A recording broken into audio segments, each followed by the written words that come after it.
I've had people tell me that they believe they're not good enough to go to church, and I have a couple of responses for that. The first one is it breaks my heart.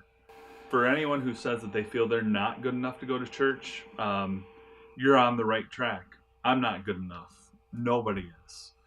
And that's the entire premise of Christianity is we have this ultimate example that has been set for us that if we listen will challenge us to be the best version of ourselves that we can possibly be. But that doesn't mean that we condemn others who aren't perfect. Nobody is, and if we think we are, then we're lying to ourselves and we're lying to God. One of the other things I want to share is the story of Paul, because if you want to talk about somebody not being good enough, it was him. Paul was raised in Tarsus, and Tarsus is the city that the university was where Jewish people would go to become ordained as rabbis. Paul grew up under the legalism, and I've talked about before the 613 laws that were to be followed, and it was people still trying to earn their way into heaven. And Christ said, "You can't possibly earn your way into heaven. You can't. Only by following me can you enter heaven." More importantly, the example that Christ set is relevant to our everyday life.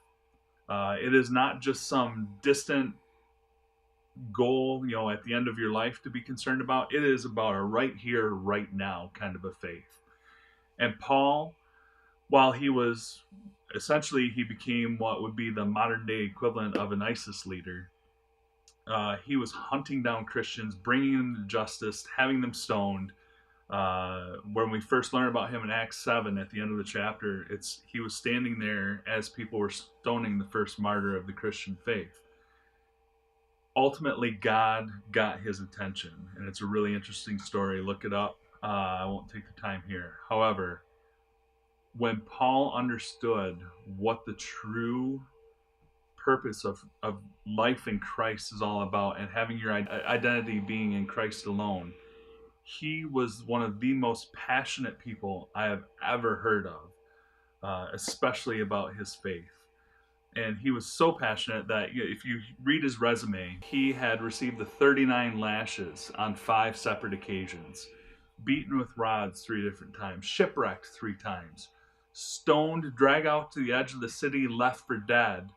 And he got up and went back in because he was so passionate. His faith was so important. His God is so worth following. It's life. It's life abundantly. And he was wanting to share that and was so passionate about it. The New Testament, many of the books that were written by Paul. They were written to these churches that had been started.